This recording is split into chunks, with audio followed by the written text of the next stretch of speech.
평소 소통과 배려의 의정 철학을 몸소 실천하시는 존경하는 배동환 의장님, 그리고 동료위원 여러분, 빈틈없는 종합행정을 통해서 지역 발전을 앞당기고 계시는 이상철 시장님과 관계 공무원 여러분, 사상 유례없는 자연재해로 인해 수해 복구와 코로나로 인한 모든 행정력이 그 예방과 방역에 집중된 가운데 다소 생뚱맞은 제한일 수 있으나 우리의 행정력이 특정한 부분이 구멍이 났다고 해서 모든 행정력이 그곳에 올인하거나 다른 현안을 추진하지 못할 정도로 단편적이거나 나약하지 않다고 생각합니다. 나아가 어떠한 일로 인해 예정된 시행정이 전면 취소되거나 좌절되는 것은 바람직한 행정이 아니라는 생각하면서 저는 우리 시가 동시에 다각도로 종합행정을 펼칠 수 있는 스탠스와 시스템이 구축되어 있다 확신하기에 아래와 같이 제안을 올립니다. 애견공원 또는 반려견 놀이터 신설은 동물에 대한 기초적인 배려입니다. 우리나라에도 천만 애완견 시대를 맞고 있습니다. 요즘은 사람들의 일상생활 속에서 함께하는 가족 같은 입장에서 반려견이라고 부르는 추세입니다. 인간이 보고 즐기는 애완의 대상에서 사람과 함께 살아가는 가족의 반열에 급상승한 것입니다. 사람이 지치고 일에 지치고 현대인들에게 많은 위로가 되어주고 있는 반려견에 대한 올바른 이해와 그에 상응하는 복지는 견주 개인의 책무를 떠나 지자체 차원의 적극적인 행정 지원을 요구하고 있습니다. 요즘 정부에서 유기동물의 증가로 유기견 보호소 등의 설치 운영비가 증가하자 사회적 부담이 늘어난다고 반려견 보유세를 부과하는 방안을 검토하고 있다고 합니다. 참으로 안타까운 일입니다. 반려견을 유기하는 사람들은 반려견 등록을 하지 않은 사람들이 대부분입니다. 반려견 보유세는 이것을 과세하려면 데이터에 등록된 견주에게만 부과할 수밖에 없는 것이 현실입니다. 이는 유기하는 사람으로 인한 사회적 부담을 유기하지 않는 사람에게 부과하는 모순된 과세입니다. 정부나 지자체는 견주와 반려견에게 여러 가지 의무 규정과 지켜야 할 규칙만 요구할 것이 아니라 견주와 반려견의 기본적인 복지에도 투자해야 합니다. 동물 복지를 우선으로 하는 그러한 정책이 동물의 유기를 막는 선순환적 행정 정책이 될 것입니다. 물론 견주와 반려견이 일반 시민에게 피해를 주는 것도 잘 알고 있습니다. 애완견을 데리고 산책 시 일반 시민들과 다투는 경우도 왕왕 발생합니다. 아무 때나 볼일을 보고 그래서 항의하는 시민들도 많습니다. 반갑다고 달려들어도 짜증내는 시민들도 있습니다. 심지어는 아파트에서 입주민끼리 애완견 문제로 갈등하고 반목하는 경우를 왕왕 보고 있습니다. 반려견 놀이터와 애견공원의 조성이 된다면 이러한 일반 시민들과 반려견과의 갈등도 많이 줄어들 것입니다.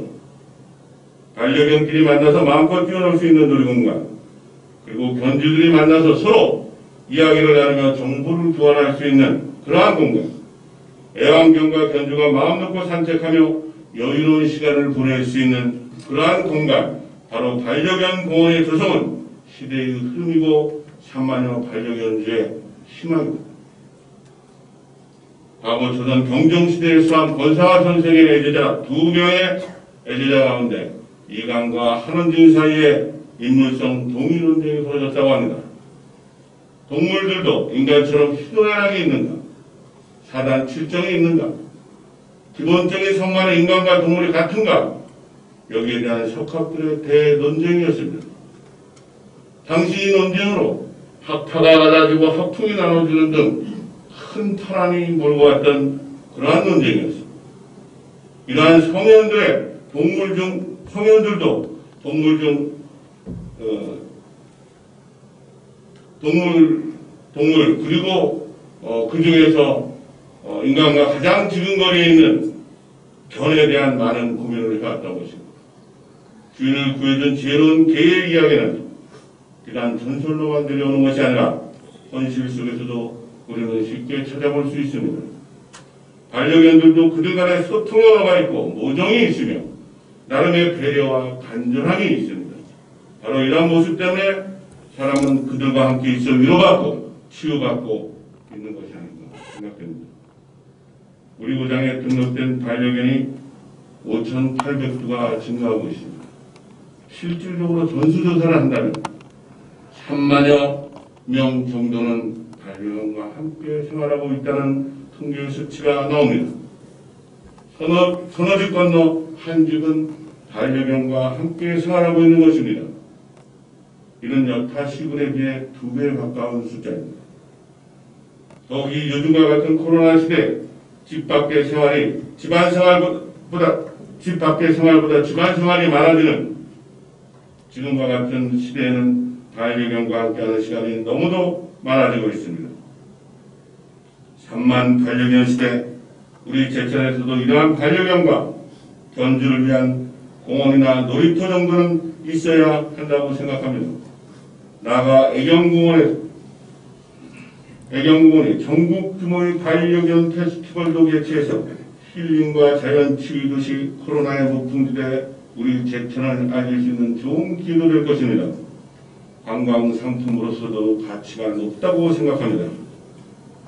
또한 애경공원이 만들어지면 숨어있는 반려견들도 자연스럽게 공원을 찾게 될 것이고 지자체에서는 예방주사나 강아지 용품 등을 서비스로 배부해주면서 자연스럽게 반려견 등록을 유도할 수 있습니다. 이곳에서 등록을 받아 목줄 형태든 인식표든 내장형 칩이든 이런 것들을 통해 유기견 수도 줄어들 수 있습니다. 유기견 센터에서 가정으로 입양률도 늘어날 것입니다. 보호소에 유치되어 있는 대부분의 유기견들은 등록되지 않은 반려견들입니다. 등록된 유기견들은 결코 버려줄 수 없습니다. 버려주는 것이 아니라 잃어버리는 것입니다. 그래서 주인을 쉽게 찾아줄 수 있는 방안도 될 것입니다. 역으로 등록하지 않는 반려견들은 충분히 유기될 가능성이 높은 것입니다. 우리 인간이 먼저 인생의 반려동물에게 복지 혜택을 준다면 그것은 바로 견주들의 생활의 실익으로 들어갈 것이며 견주는 우리 시민들의 한 사람으로서 더욱 활기찬 생활인으로 지역 발전에 기여하게 될 것입니다. 유기되었다는 이유 하나로도 유기견 센터에서 잠시 위탁 보호된 뒤 일정 기간이 지나면 아무리 건강한 강아지라도 안락사로 전생을 마감시킨다는 것은 문명인으로서 너무나 원시적인 방법입니다.